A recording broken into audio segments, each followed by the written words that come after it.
What's good, YouTube? You know we're about to get into this book right here, but before we do that, go ahead and hit the like button, subscribe, and share this to all y'all homies because the truth is about to get real. And I'm not gonna tell the whole thing because, I mean, it's history. Y'all should go read the book yourselves. There's some pages and stuff that I wanted to highlight. So I got my handy dandy book here. There's a couple things on this page that I want to discuss. The crazy part about this book is that everything happens right off the bat. All of the first white colonizers were cannibals. So when they came to Virginia, you feel me, when they tried to discover some land that was already known, they had an issue with crops. They weren't taught how to farm. They weren't taught how to plant anything. The one thing that they did learn to do was tobacco. But here's the thing, and then another thing, Virginia's soil, it was actually perfect for tobacco. So that's when they first started making a real income. The issue was them not knowing how to farm or have crops without trading or stealing. So you know what happened? They started eating their pregnant women and their children. Like, sheesh. Imagine you get somebody pregnant and looking at them like, you my next meal. But another thing I wanted to speak about on this page 21, and it goes into page 22, Pocahontas.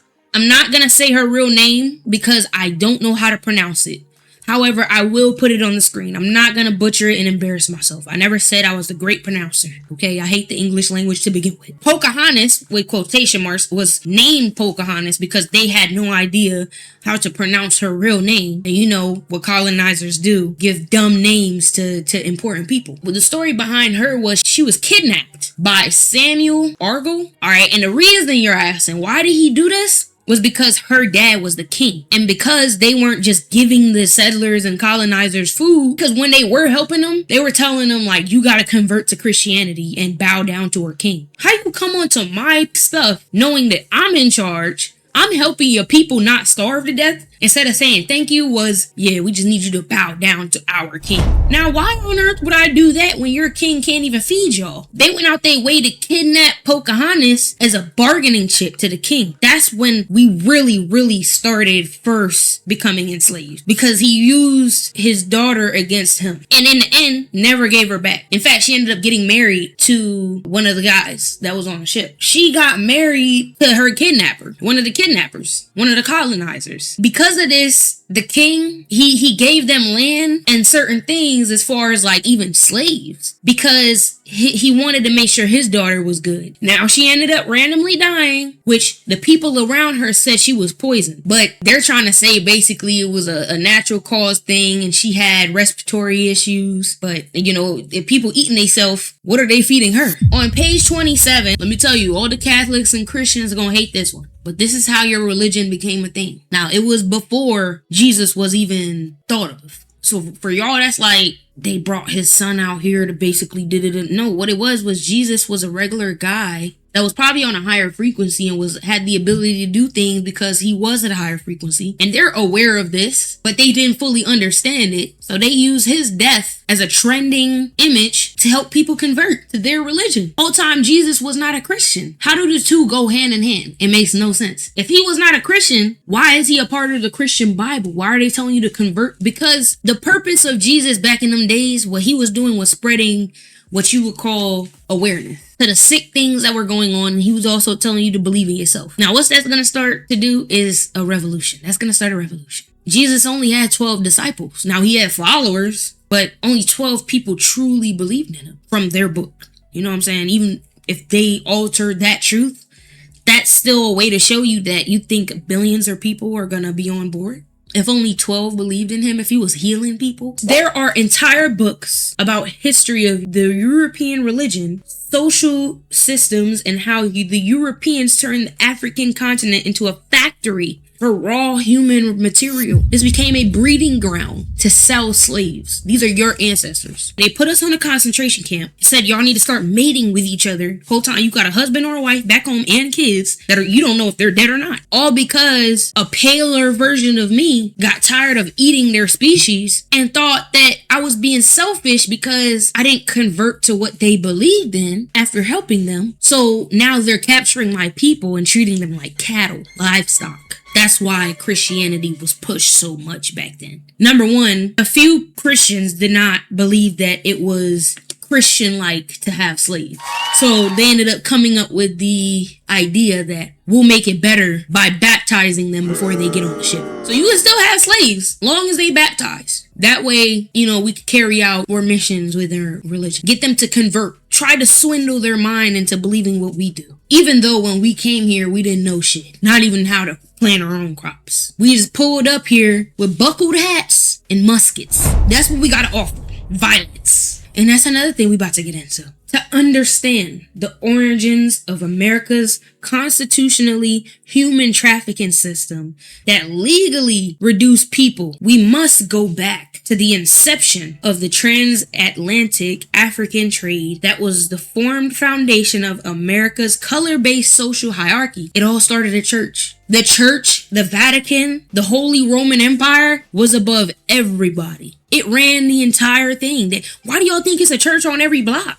How did the slave trade become a thing?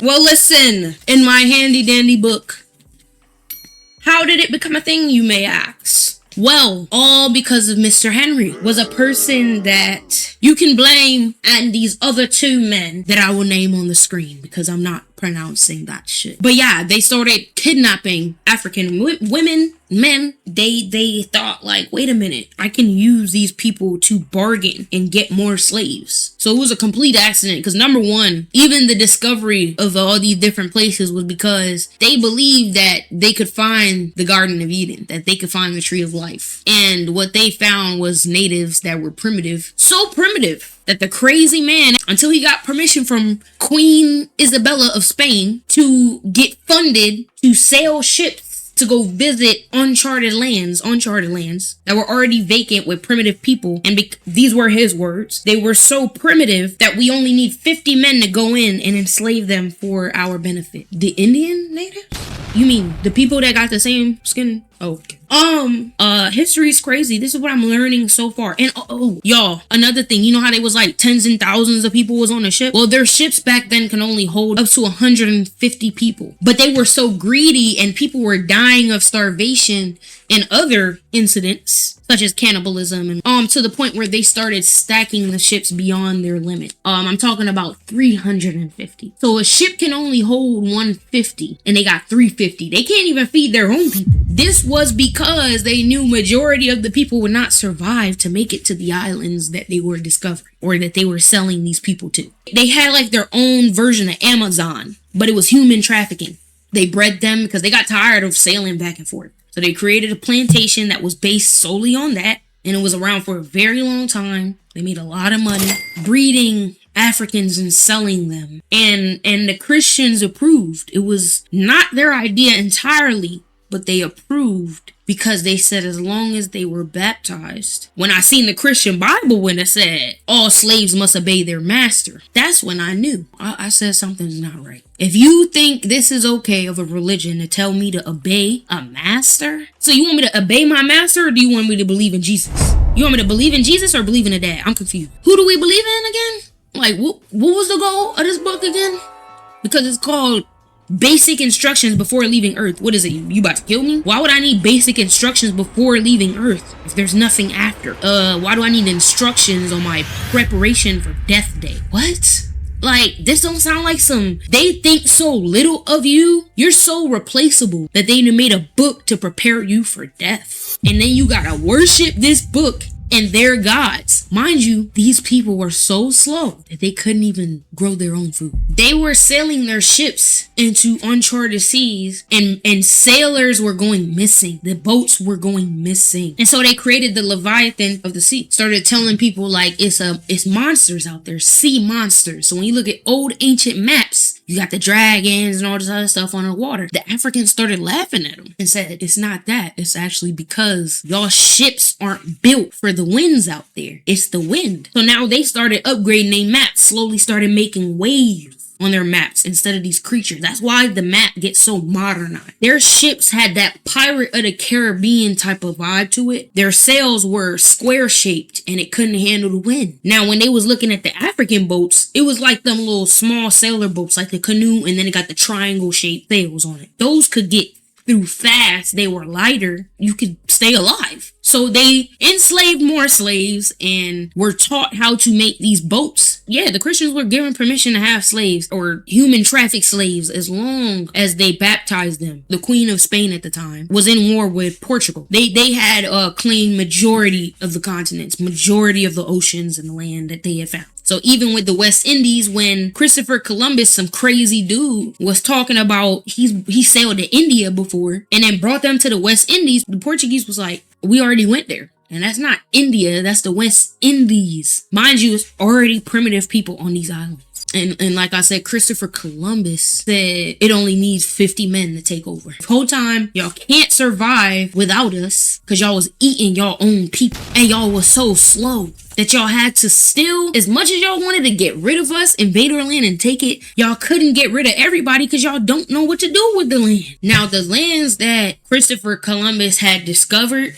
were Cuba, the Bahamas, and Haiti. Because they were trying to keep this secret. They didn't tell nobody because Portuguese would claim their land. They already made that deal. Regardless if they claimed to find it, the Portuguese had a perfectly descriptive map showing and leading to the West Indies and was able to plead their case to solidify that this was their land. They already found it. However, none of this belonged to either sides. In fact, even Spain alone was inhabited by the Moors, the Jews, and the original natives, the Africans too, the North Africans. Where did y'all come from? Where did white people come from? Y'all wasn't here. I mean, listening to this, it sounds like they was some real, you know what I'm saying? Bitches.